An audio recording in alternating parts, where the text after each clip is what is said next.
Some ideas, they shake you out of your sleep like when a toddler creeps. Totality of the deep, the mere thought of an unconscious manifestation carried out with the beat. Positive charged protons creating neural explosions. Time hiccups when fingers and pads touch. Dead air smiles because it knows what's coming. The counting is of the clock claps hands. The choreography of the knock slaps jams. And you be like, who made this? Vertebrae responding to the call so bad they make a B-girl curve the wall.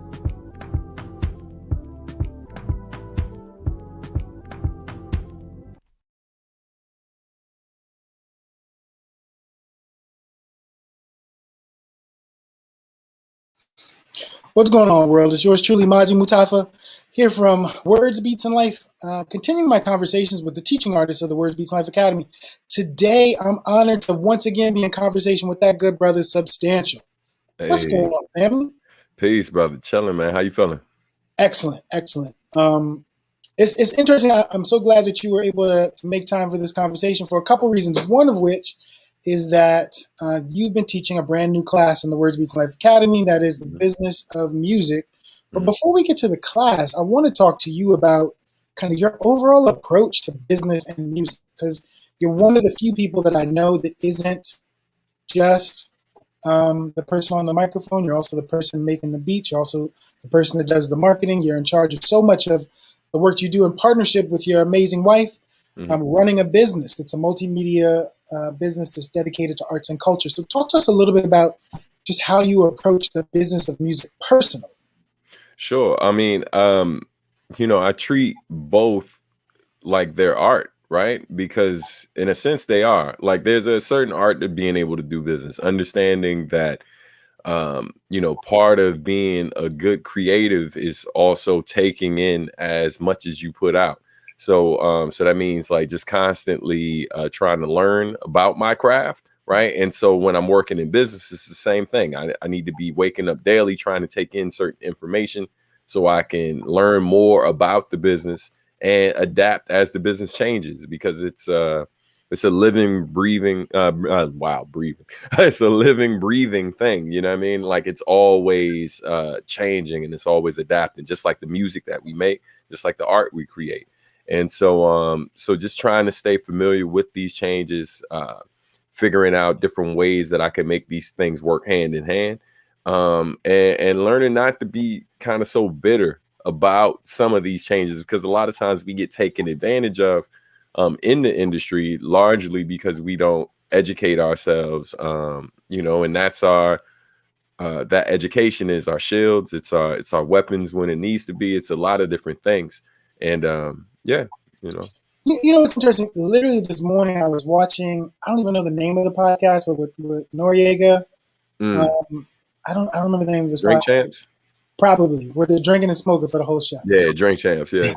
So he was interviewing LL Cool J, and LL said something that runs maybe a little bit counter to what you said, because he said that his first record deal was with Def Jam, and he said Russell Simmons did a 50-50 deal with him. Because they were talking about Lil Wayne getting taken advantage of, and he said, any musician that gets a bad deal, it's not just that musician's fault. It's also the fault of the executive that's deliberately taking advantage of them. So I agree with you. Yes, know your business, but also go into business with people who don't just have their own best interests at heart. Sure. Yeah, I mean, definitely when you're doing business with someone who you don't know, like you don't have any personal relationship with them, they are well established. They have a whole lot of other things going on that are far more lucrative than what y'all got going on. You got to understand that their priorities or their loyalty might not fully be with you. And so you have to know, like you want to hope that they're good people and that they're gonna, like they're not gonna just kind of take complete advantage of you in the situation. But you also kind of gotta walk into that situation knowing that is very possible, and knowing the history of this business. And a lot of times when you hear those great situations like what LL talked about, it's because it's like Russell was a younger guy then. You know what I mean? They weren't the Def Jam that we know today then. And a lot of indie labels, when they start out, or a lot of these bigger labels when they were indie and when they were smaller, artists, in some cases, not all, artists had better situations, were able to kind of negotiate better deals, be able to kind of come to the table as equals, especially if you had something to offer outside of just making good music, like I mean, I remember working with Mellow Music and the conversations that I would have with Mike.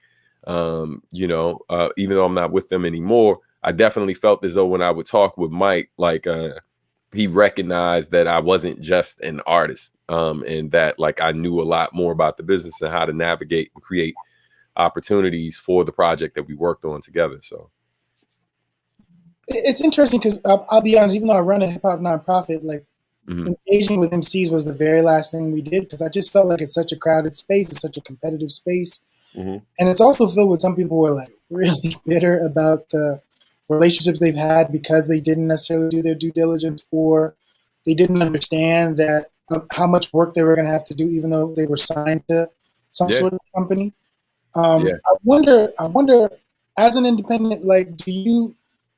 At this stage, you're a lot further on than many of the people that I would engage in. So at this stage, you have lawyers, you have people to review the paperwork, or are you still doing all of that yourself in terms of kind of your distribution deals, the money you're being paid for streaming, et cetera? Are you doing all of that, or is there a person? I do the vast majority of it. However, I do have access to lawyers and different people when I need it. When you've been in the industry for like 20 plus years, going on 30, I mean, you see a lot and you start to become familiar with the language and the different contracts and also not just being familiar with what's in front of you, but also what's not in there, right? Like, so potential loopholes that you can like maybe exploit at some period of time if the deal doesn't work out, like, or things y'all decide y'all aren't doing business or any other business with each other going forward.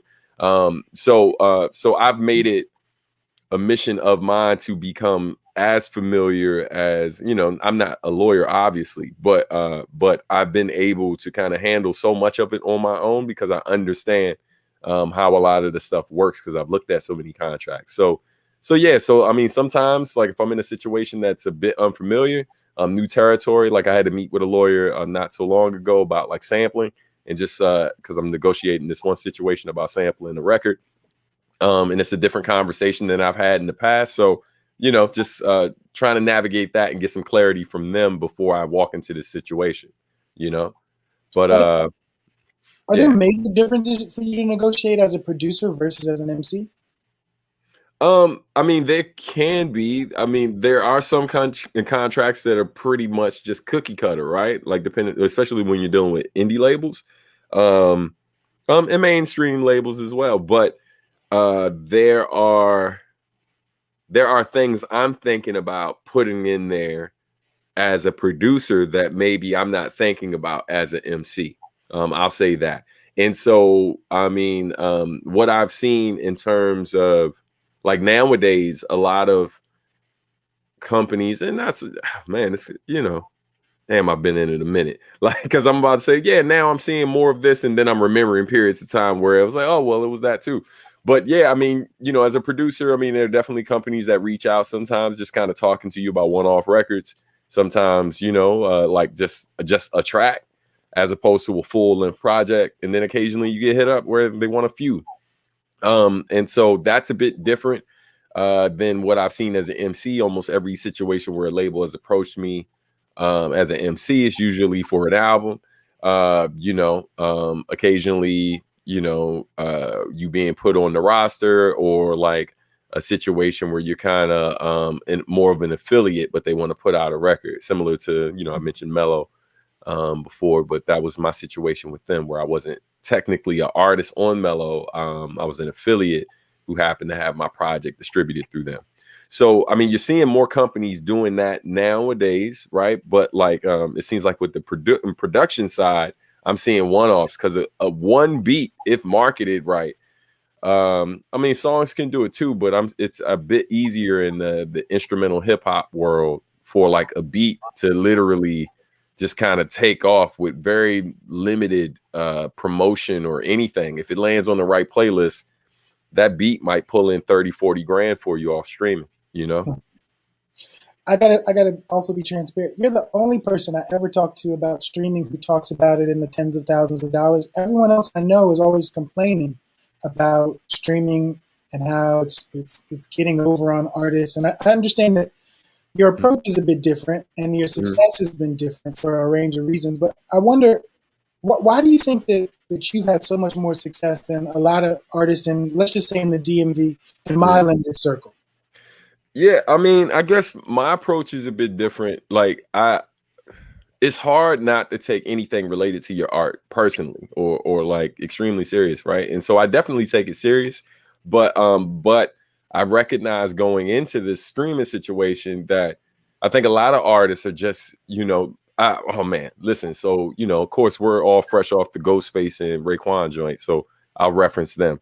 I remember when the Mike's of Men documentary came out on Showtime, and there's a part where Ghostface was talking with what's the brother's name, Divine, about how much he should get, right, like for his music. And I remember Ghost saying like, yo, I want all my shit, like, and and it's just like, and I'm looking at him like, yo, listen, I love this dude, but I'm like, all of it? Like, bro, like my man funded the whole operation. He got to get something, right? And so what we got to understand going into this situation, like, dog, if we're not creating the technology ourselves, right? Like we're not creating our tools, the tools that we use to promote. If we don't create these things ourselves, right? Or like have people in our circle capable of developing this type of stuff themselves, as long as we got to go to someone else, then they hold the chips, right? Like they basically hold more power than we do. And so they're going to give you crumbs. They're going to give you crumbs. And so what you got to understand is that these are tools. And I'm not saying is right.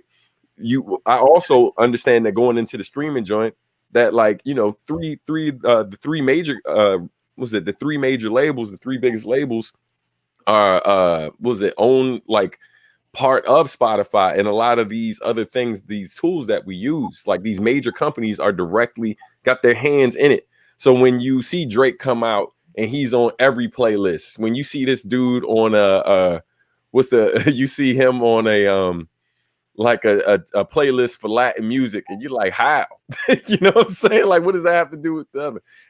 When you see all of that, you got to understand like what's happening and who's controlling this stuff. And then once you understand that, like for me, I don't take it as personally. I just figure out a different way to move in it. And the way I'm always looking at streaming is just passive income. It's not something that that requires all of my time. I just got to make smart business decisions, do the right thing, and now it can turn into real money if I'm taking my time to do this the right way, based on the free information that is available to all of us, and apply what I learned. And just understand that for no one, it's not, for most people, it's not the first time out. Like you do it and then it instantly becomes something.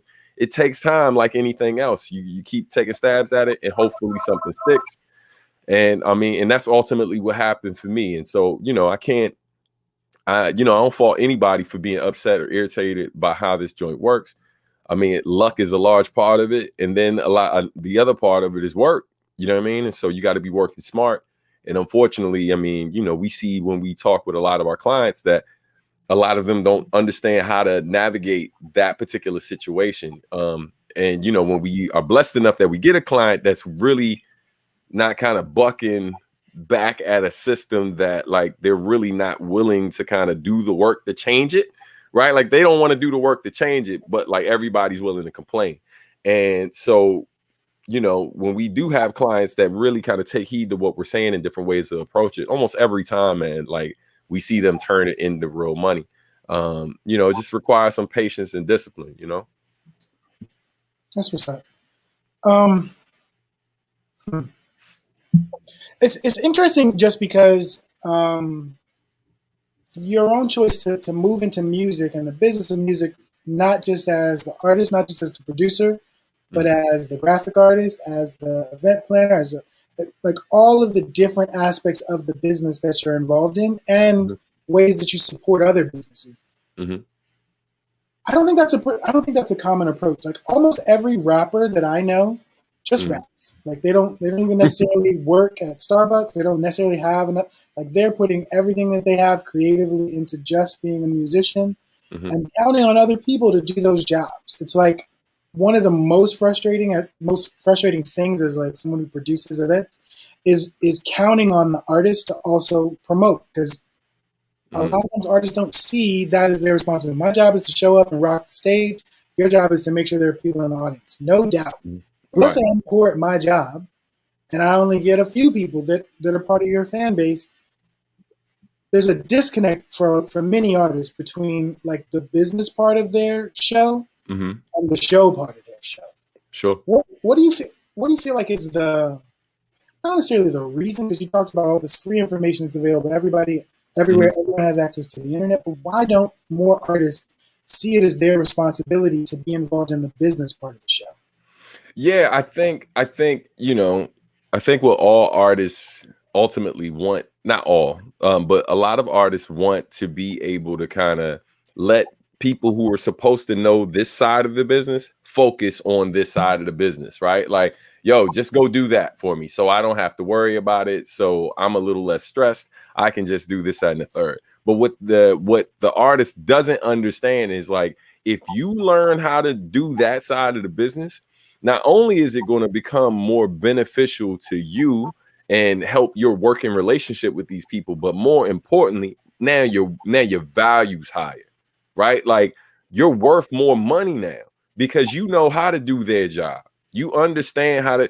And the other thing about dealing with promoters, like if the promoter you're talking to doesn't work because you got to understand that like rap and every other genre is split into millions of subgenres as well. So I might deal with a promoter who works at a club, but that promoter don't necessarily know the scene of music that I get loving.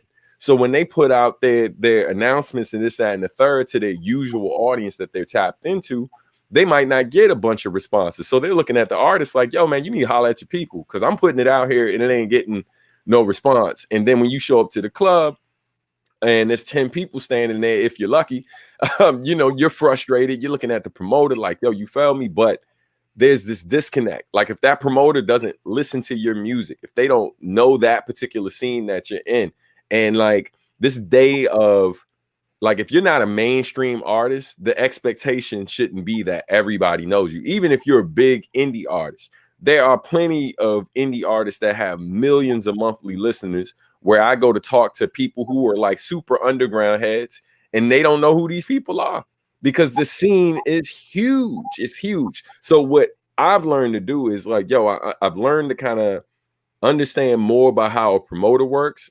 I've learned how to talk to venues directly. And, for years we struggled to get shows booked in LA, which is like that's where I get more listenership than anywhere else in the world, including different parts of Japan, including the East Coast, all of that. And so one day it clicked. I was just like, yo, I'll just hit a club, figure out what it's going to cost for me to book it. And because I'm on social media, this is one of the main reasons why artists should be okay with being able to tap into your audience and trying to really get your hardcore audience to show up at these different things.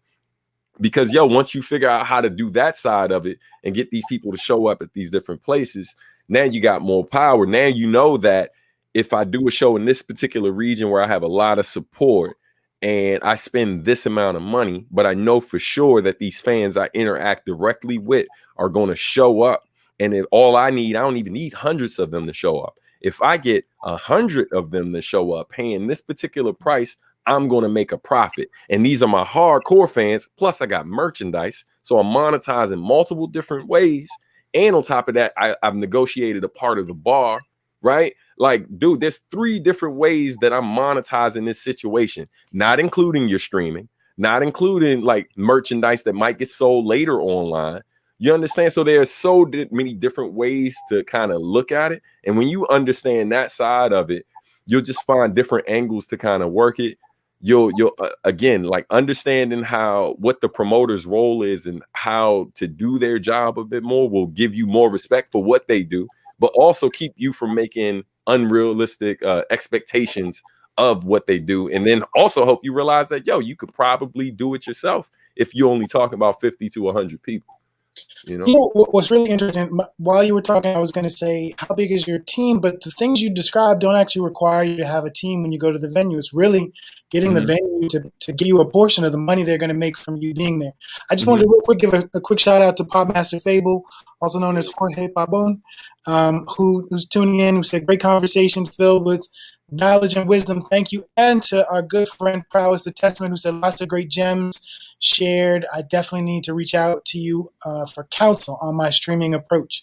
What I Salute love to is them you're both. not talking about streaming. You're talking about streaming as passive income, but Mhm. then talking about your active income.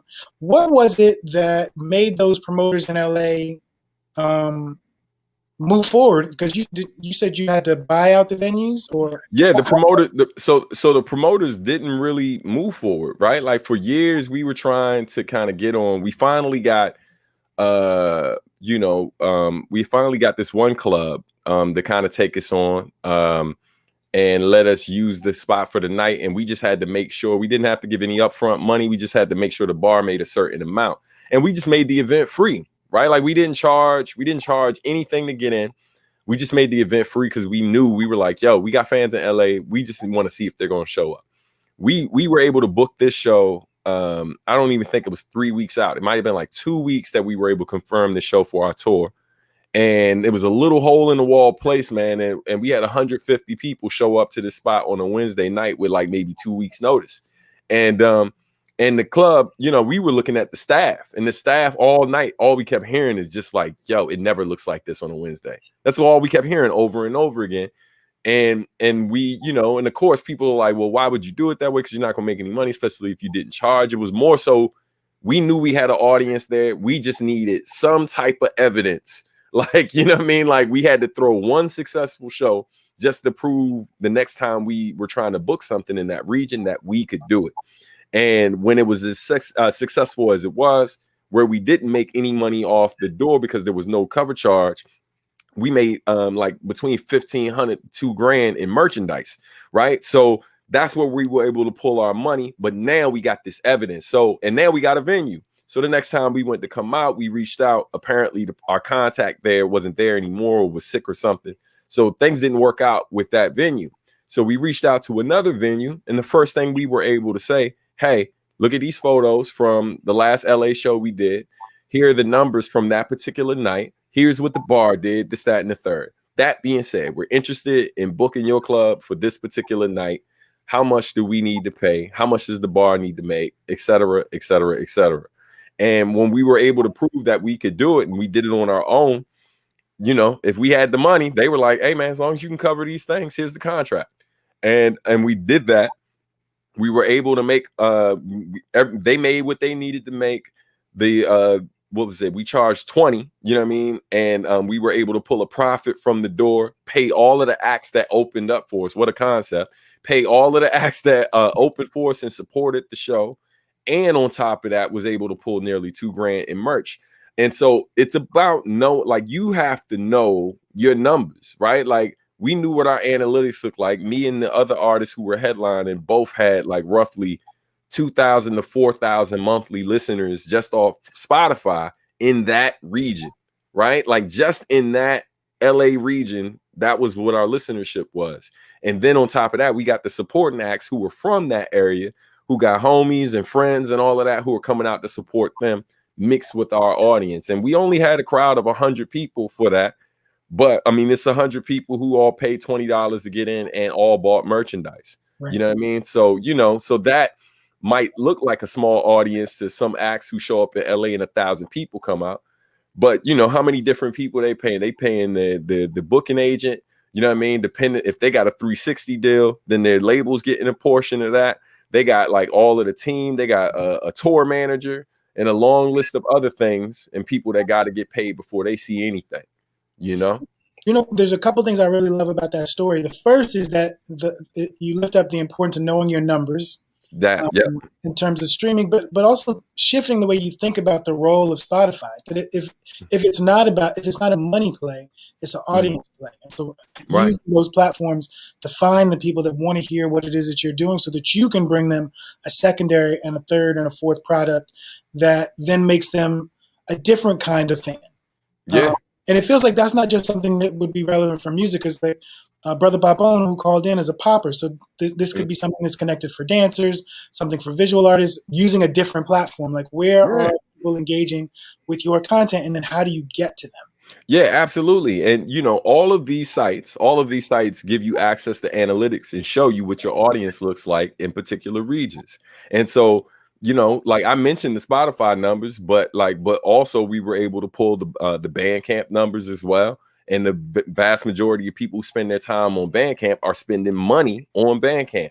So not only do we get to show like this is how many people support us in this region, also understand that majority of these people spend, like literally Bandcamp, if you have the pro version set up, you can actually see how much people spend on you, right? Like in a year on Bandcamp. You know what I mean? Like I can see his, like through the period of time, through whatever period of time I've been on Bandcamp, I can see how much every person that supported me on Bandcamp has spent on my music. And so that's tangible data that can be utilized to create God knows how many opportunities. So just understand that all of these sites and social media as well, like for Podmaster Fable, you know, being able to tap into and seeing what those numbers look like in the different regions. When you're negotiating, you being brought out to a particular thing, like, hey man, based on this social media thing, here on this platform, I know I have this many followers in this region alone. I know that every time I post something, roughly I engage anywhere from 1% to 5% of my audience per post. You know what I mean? And so based on my numbers being tens of thousands, that's this number of people or whatever from this particular region, so on and so forth. So yo, it's a numbers game, man. When you're doing business with any of these people, like you need to know more about your numbers and your history in this industry, who you've partnered with, what you've done, where this, that, and the third. And, you know, a lot of times when people bring me on different things or talk with me, and it seems like I'm talking a lot about what I've done. And it's not so much about bragging. It's just like, yo, like I've made it. I don't have a bunch of people out here advocating on my behalf. Even the people who know what's up aren't always out here like, yo, yeah, you need to holler at Stan, or yo, you see what Stan's doing, or it's like, even if they are doing it, I don't see it. So I can't go out here relying on a bunch of people to come through for me and really make things happen. Like, so, yo, like I gotta be my biggest advocate. You know what I mean? Shout out to oh my God, Al Sharpton. I saw an interview with Al Sharpton where he was like, someone told him, it was like, man, you got people out here clearly don't like you or like what you do. Like, why do you keep showing up? He's like, I can't concern myself with them. I got to be my biggest fan. I got to be my biggest supporter, cheerleader, whatever. And like, you know, I know what my mission is. I know who I take care of by doing this. Right. So like, yo, so when people see me sometimes just grinding when they feel like I need to chill or whatever, I'm like, dog, I got 2 daughters and a wife. And like, and this is what I do, period. I ain't got a bunch of other things that I got my hands in out that isn't music related. Even the education stuff is still music related. So like when I'm going 100% with this stuff, it's taking care of real people. You know what I mean? So I'm just doing my job. I ain't in your job telling you what to do. So fall back. You know what I'm saying? But the flip side of that, though, is that the company that you and your wife have built is doing lots of other things. So, like, oh, yeah, sure. the podcasting that you're doing to be able to lift up the stories and experiences of more people, and really just giving these kind of jewels away for free. Talk about the role of things like, you know, media engagement, and in terms of having your audience not just get to know your music or get to know your, in terms of rapping or the music that you produce, but getting to know the things that you think and the things that are motivating you creatively. And it's just a member of a community. Yeah. I think it's important. Like, we're in a different day and age where artists don't really have the advantage, especially artists who don't have a lot of money put behind what they're doing. We don't have the advantage of kind of being mysterious and, you know, just popping up here and there and then dropping all of this stuff all at once, and then people going crazy and the internet stops for you to see what you got. Like, most of us don't have the type of money required to get the exposure to operate like that. So, you know, using podcasts, using opportunities like this, that kind of, you know, just share what it is I do. You know, not just the music I make, but like, you know, what I'm doing on the other side of the business. Also, doing the podcast and all these different things. It just kind of gives people a clearer scope, a wider scope of what it is that we're involved in. And what I've learned is it becomes more, you have some people who are supporting you not just because they love your music. They might think your music's okay. You might not be their favorite artist, but in terms of what you represent and the work you're doing and the things that they see you doing for other people, they really appreciate that. And so they're willing to invest in you because they see where your time and energy is going. They feel as though even if they've never met you, they feel like they know you on some level and they're willing to invest in that. And so I look at all of these people that we're potentially reaching through these different forms of media, and these different mediums. You know, they're all potential investors, right? And I mean, I've been at it 20 plus years, and a lot of people who got introduced to my music over the years, from whatever period of time they first got introduced, if they bought in then, a good amount of them still are riding with me to this day, and they support the other ventures as well, because they understand, like, when they hear us doing the podcast and see us talking about certain things, I think people realize that even if they're not a musician themselves, there's somebody out there who they care about that they can share this with. Like, yo, my man does such and such. Oh man, let me link him. I've been trying to get him to check out this dude's music for years, and he, you know, and it ain't his cup of tea. But what he just said in this particular interview or in this podcast or on this live video, you know, there's something about that I feel like would resonate with them. And so yeah, so where I might not necessarily get support as a musician, I see musicians or other types of creatives who've known about me for quite some time sometimes pop up to do business with my wife and I, to get supports for what they're doing and all of that. And that's a blessing, man, you know. Well, just out of curiosity, because I actually don't know the answer to this question, what's going on in terms of the amplifiers? Like, have you been invited to do a Tiny Desk yet? So my publicist, or our publicist, for our company, has been pushing for it for quite some time. Been working real hard to get that set up. And so, yeah, you know, I mean, if it happens, cool. If it don't, I mean, you know, look, man, I've definitely, for someone who has been in it as long as I have, right? There's certain opportunities that I feel like a lot of my peers and other people who know what I've been doing, like, feel like these things should have already come my way. But again, it's kind of like the promoter thing, right?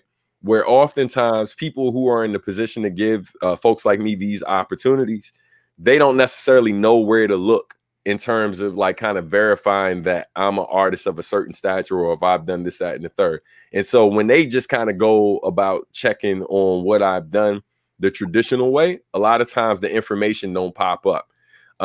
And so, you know, and then I got a stage name that's a real word. So you search substantial just by itself, it's gonna, you know, it's a rabbit hole, man. And most people ain't taking that dive. They want quick solutions. But you know, I feel like in the last year I've done a better job of just trying to make it so that when people come to my website and read my bio, or they go on Wikipedia or wherever, they're getting up-to-date information. Because like my Wikipedia page hadn't been updated since like 2015 or 16 or something like that. In the last year, I had a song that was on Billboard, you know what I mean, number 6 on Billboard for world digital sales.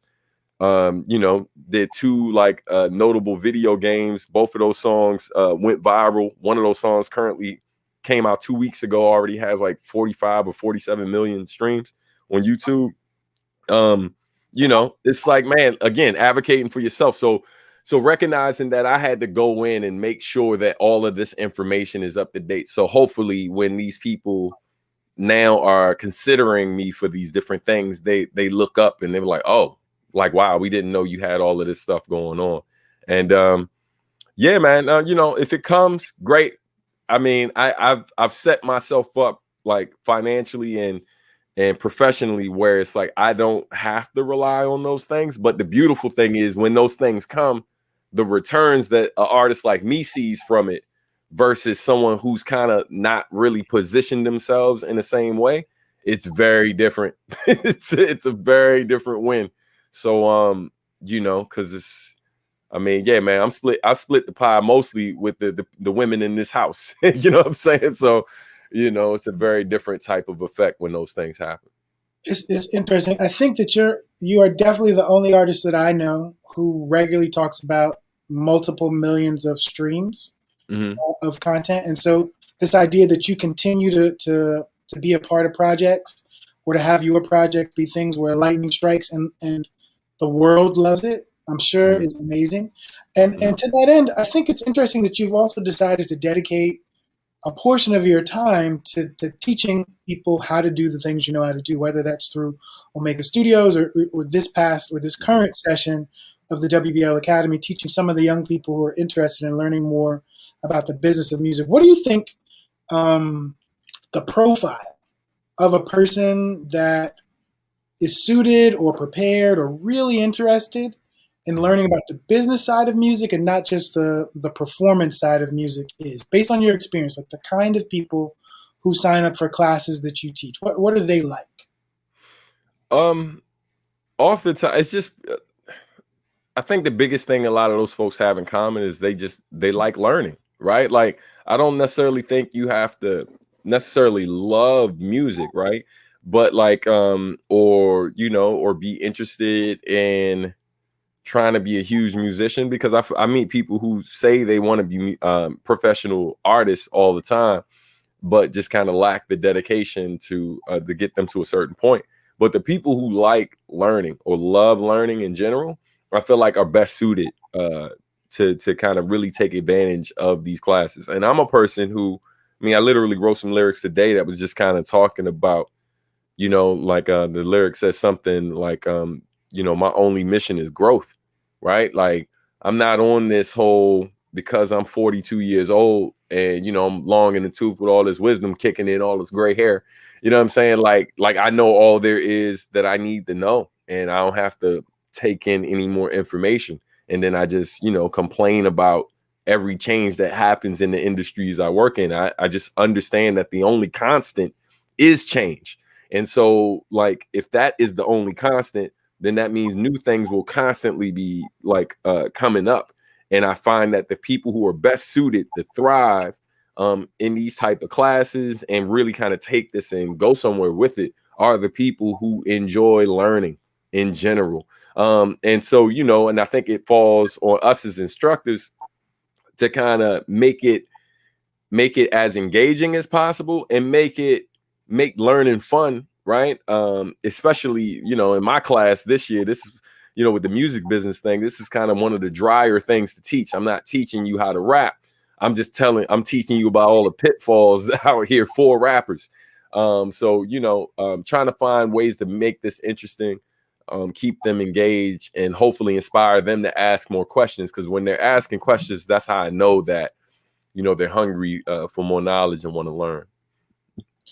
Well, all that hair on top had me thinking that I was much older than you, because I don't have none of the gray. But Right. it's interesting that you bring up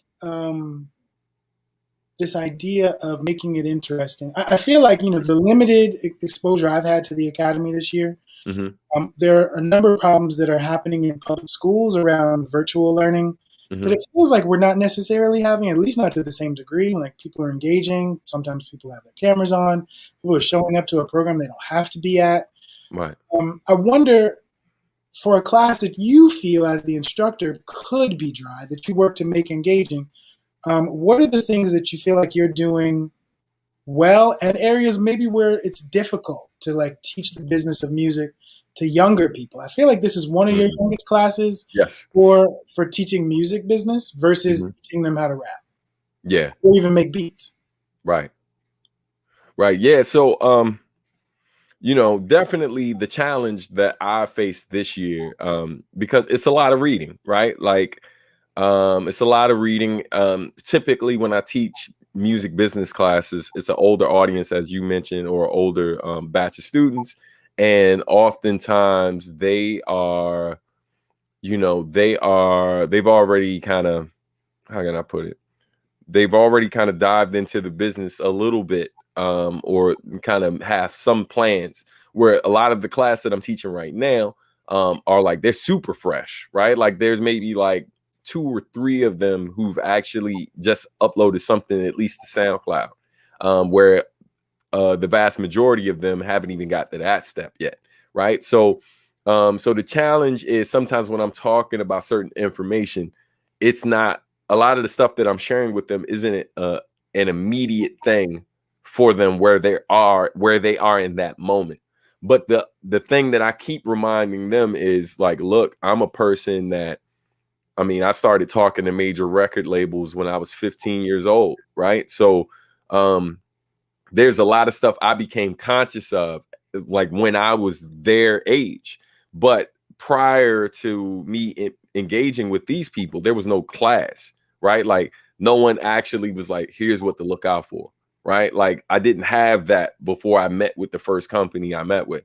And so part of what's exciting is the fact that I feel like the ones who are really soaking all of this up and become and are sponges and really kind of taking in all of this info, you know, when these opportunities do come up with them, for them to advance their careers and stuff, this information won't feel so foreign.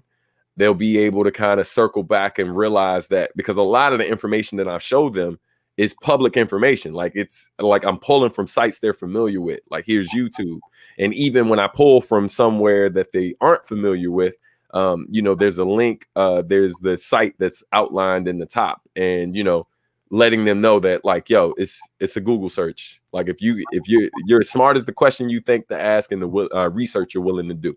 And so, so I think, you know, the thing to work on, I think the biggest thing that I'm trying to work on is how to make it engaging a bit more. And like, and it's, the struggle is always trying to make this fun.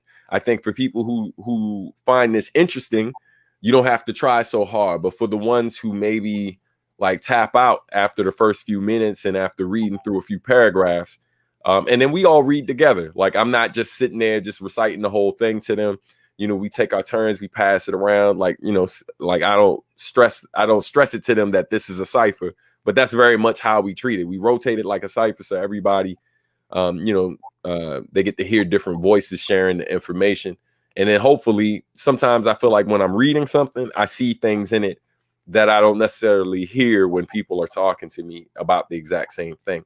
So, so that's some of what we've done. And, you know, I've been encouraging them to kind of take some of the information, like the to-do list for releasing an album, and kind of put together a mock to-do list of their own. So hopefully we'll see this week if they've actually started on that. But, you know, just trying to keep it interesting, man, in different ways, and thinking of myself sometimes too. Like, of course, as an artist, there's a part of you that's just like, yeah, every class I'm gonna hit them with something I've done and blah, blah, blah. And it's like, I try not to do too much of that. But at the same time, I recognize the importance of understanding that sometimes we get teachers who really aren't qualified to teach what they're teaching, right? Just because you rap don't necessarily mean you need to be teaching a rap class, right? Like, but with me teaching this music and business class, it's been exciting because I'll ask the students flat out, like when we're sharing, I ask them what they listen to most of the time and hear from them. And then occasionally, like, you know, 1 to 3 classes in, after we've been in there for a while, I ask them, like, you know, y'all interested in hearing what I do or seeing some of the stuff I'm involved in?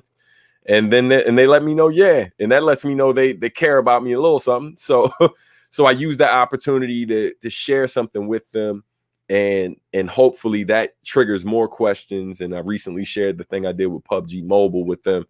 And that was something that most of the students knew what it was, even if they didn't play it. And so it just kind of affirms to them that, okay, he's somebody who clearly works in this industry, not just someone who's talking to us about something he ain't really working in, you know? Yeah, I was literally about to be like, substantial. You got a video that got 45 million views and you haven't shared it. Right. What are you doing? Yeah, I wouldn't be excited about that. Yeah, I showed it to them before it even got to that number, and then it was a teachable moment because I was talking to them about Like, you know how like in your contract, sometimes like you put certain stipulations. And this was a situation where in my contract, like I'm supposed to be credited a certain way. And literally the video came out, and for like not a week, but like for the first 4 to 5 days, like my name wasn't in the credits. And yeah, I was like, yo, that's problematic, because again, I'm not just looking at that video, I'm looking at the opportunities that are going to come from that video. And the only way I can really get those opportunities is if my name is clear in those credits. And so so luckily we were able to pull some strings and call the people we needed to call, and they got that fixed. But you know, but that was a teachable moment, like letting them know, like, okay, here's this thing, y'all recognize my voice, so you'll know it's me, but I'm not listed, trying to get that fixed, you know, to be continued. You know what I'm saying? You know, I wonder, because one of the things I'm doing right now is dealing with engaging with a lot of principals who are interested in the kind of classes that we offer. Nice. And one of the things that's frustrating, though, is that their understanding of what young people feel comfortable doing is not in line with any of our experience about what young people feel comfortable doing. So, like, once they find out we're a hip hop nonprofit, they're like, "Oh, great! Can you come teach our students through rapping?" And it's like, do you have any idea how few of your students are actually interested in actually rapping? Because they're afraid of their own voice, they're afraid of the critique of their peers. Like how much work we're gonna have to do to get them to come out of their shells, to be willing to just share what they just wrote. Like, and I almost want to be like, and if you don't, walk into a room full of adults who are fully formed human beings, who have an identity and pride and all those other things, and ask them to do the activity. Ask them to write something, to participate in an activity they've never done before, and then perform it in front of their peers, and see how many of them are willing to do it off break. So talk to me about, this is beyond the business and music class, but just your experience as a classroom educator. Like, I feel like, you know, one of my favorite questions to ask on my radio show that's on hiatus because of COVID is about like being a hip hop parent. Like, if you as a parent are different than a parent who's an accountant or a parent who's in medicine. Like, I usually love to ask that question of hip hop artists, but I want to flip it and ask you how you think you might be different as a teacher because you're an artist. Yeah. I mean, part of what makes me different as a teaching artist, working, like teaching the type of stuff that I teach, is I have no formal background, like in terms of going to school to be educated in hip hop and this, that, and the third. And like, in the thing that really, the only thing that is the qualifying factor in that has consistently gotten me these opportunities for 20 plus years is the fact that that I have evidence of me doing it professionally, like for a long period of time. Not necessarily there's very little evidence of me being taught to do it, but there's evidence of me doing this in a way that's sustainable, that has helped me make a living for 20 plus years. And so that out the gate makes me different, right? Like, a lot of times the average teacher is teaching something that they're teaching about a profession that they necessarily, or not even about a profession, but they're teaching a particular study or a different thing that they haven't really worked in, right? So it's like, you're coming from a very different space. And I think a lot of times when art teachers are teaching about art, they're just helping students explore art and find their voice, and all of those things are great. And a lot of times when I'm coming in, sometimes I'm teaching that, but since I've been doing the business side of it, I'm like, look, hey, yo, that there's a lot of different ways you could learn to do that. And the way I could teach you to do that may not be the way that you really want to do it. So we can argue semantics all day about that. But the one thing that there's not a lot of space for like arguing over here, this business is this business, right? And these are things that are concrete. Because with art, you know, art is opinion, techniques have guidelines, right? And so like, but the business, you know, like, it's held together by law and all of these different things, and is very rigid in some ways, although it changes quite frequently. And so, you know, the other thing that makes me different, I think, from a lot of teachers is, you know, I very much you know, I'm not always trying to kind of make the students conform to kind of fit into what corporate finds acceptable. You know what I mean? Because hip hop, in a lot of ways, even though corporate has found a way to monetize it, in a lot of ways is anti-corporate, right? Like anti-corporation and like anti-government at times, and this, that, and the third. So like even when I would work in the schools as a regular employee, I might have a tie and a button up on, but it matches like my Nikes, you know what I'm saying? Or whatever. So it's like, you know, one of the homies was like, dog, he's like, man, no matter how much it might seem like, you know, you playing their game a little bit by dressing up some, he's like, as soon as I look at your feet or your socks, you know, he's like, you always find ways to remind them. I was like, yeah, because I'm only here because of this culture.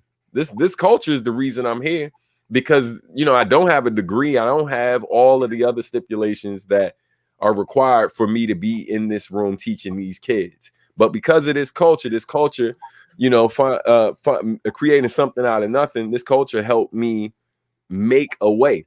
And so that's, I think, you know, kind of operating from that mindset makes you very different as well. And like the conversation is very direct and all of this. It's not like you know, of course it's still professional, but like understand, like I'm coming from a very real place, and hip hop is very much connected to the streets and certain culture and stuff like that. And so oftentimes when I'm working with kids who are at risk, you know, I come from a similar background and we like similar music, you know what I mean? And so there's a different type of connection, and I'm not necessarily shunning what they like, even if what they like isn't, even if I think some of the rappers they like are whack.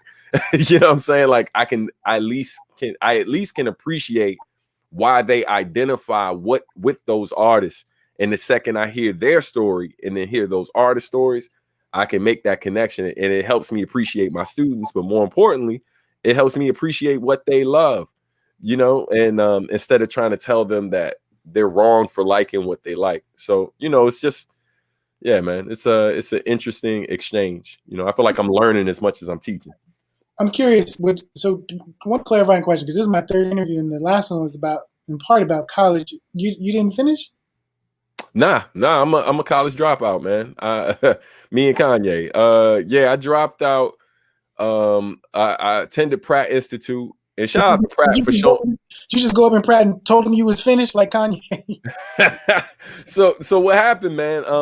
What was it? I completed my first year, and there was some issues going into my second year, and then eventually I switched over to Pratt Manhattan because I you know, as much as I like wanted to be in college for the arts, for graphic design, you know, I knew where my heart was with the music.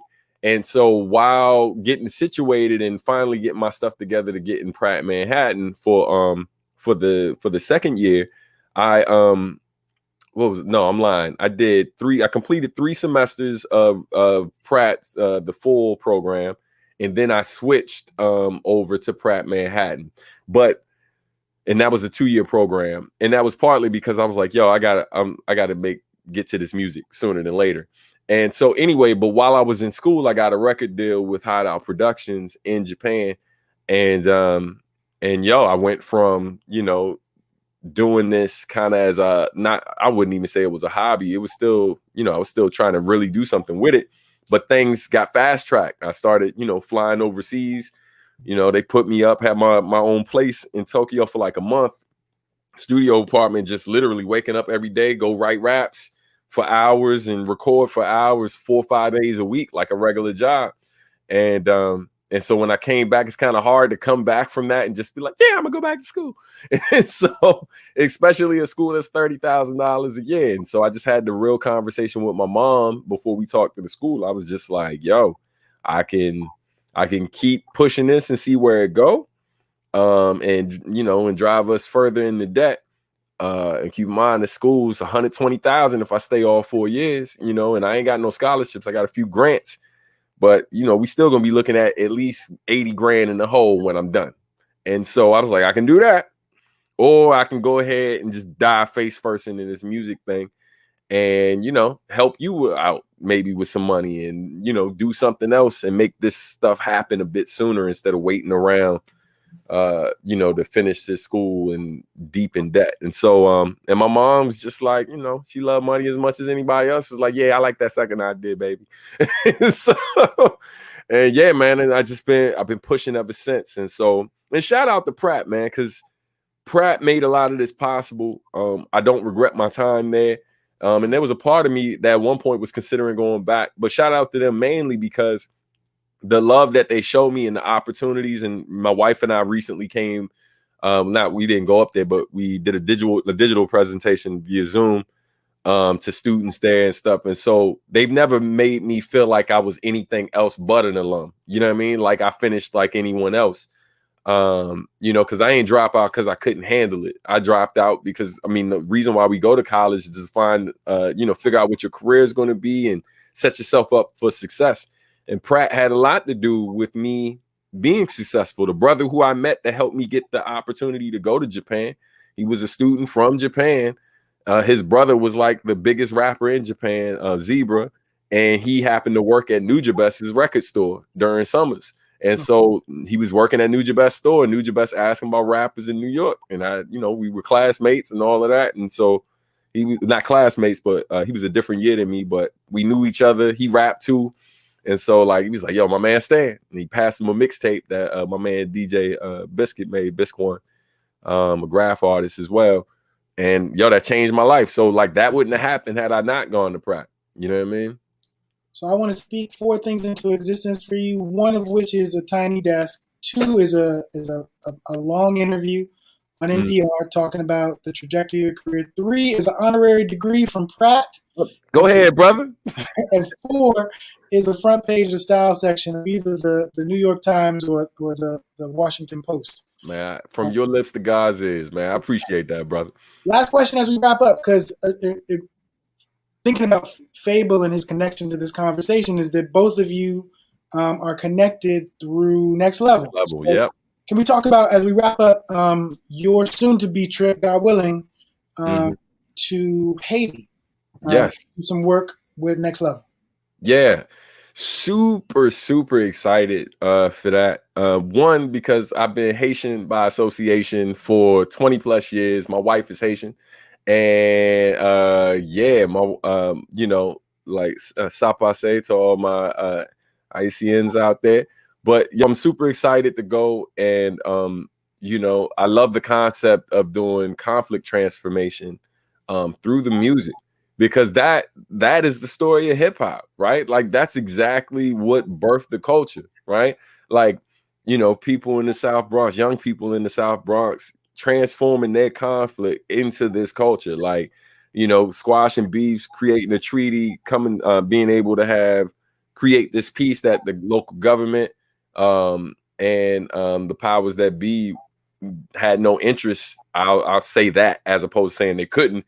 I don't think they have real interest in creating peace there, right? Like easiest way to get people out the way, let them kill themselves, right? And so, you know, I think being a part of this, man, I got so much respect for so many of the different artists that I knew before I signed up to be a part of it and before they accepted me. But then like meeting the artists who are a part of it and connecting with my team. Shout out to Team Haiti and so many of the other folks and the legends who've done this. It's, dude, man, it's I wear it like a badge of honor, man. I'm super excited to do this. You know, it's even with, you know, like my was that they listed the different places I could go, and I knew when I saw I really wanted Ghana as well, but then I saw they had Haiti on the list, and I knew, I was like, man, if I don't make it to the motherland, it was like, yo, Haiti, the next best thing, dog. Like, you know, so I was kind of speaking into existence. And the second they gave me the news, my wife was like, how you gonna go to Haiti before me? You know, but yeah, man, I'm just really thrilled. And, you know, I've started already checking out different artists from that region. And yeah, man, like, you know, it's, dude, I'm struggling to put it into words because like I'm overjoyed, man. Like honestly, you know. And so even with all the stuff that's happening in Haiti right now, to know that we'll still get a chance to work with some young people there and hopefully, you know what I mean, inspire them in ways that like help them become like amazing artists that really are very much concerned with how to use their gifts to advance their community and their people. And so that's exciting, man. I think you might be surprised by the size of the breaking community there. We had some folks reach out to us who wanted to come to DC to compete. I definitely appreciate your time today. Thank you for having me. On such short notice, really to tell this story about the amazing work you're doing in general, and then some of the amazing work you're doing with us. Thank you, bro. I'm gonna make a commitment to you today, if you're interested, which is that we go to Uganda almost every year. Mm-hmm. I'm gonna invite you as the artist that we bring. So if you don't make it to the motherland before our next trip, I'd love for you to come as an ambassador with us. Yeah, man. Count me in, bro. You already know. No doubt. All right. Well, thank you so much for being here. Thanks for having me. Shout out to Mark Cooper and Sheen CP and everybody else, man. All the folks showing love, man. We appreciate y'all. No doubt. All right, y'all. All right. Thanks for tuning in. We have one more interview scheduled with a current Academy instructor by the name of V. She is doing street art as activism workshop, and so I want to get her in to talk a little bit about the work that she's doing. Thanks so much for tuning in. My name is Mazi Mutafa, Executive Director of Words, Beats, and Life. All right. Peace, y'all.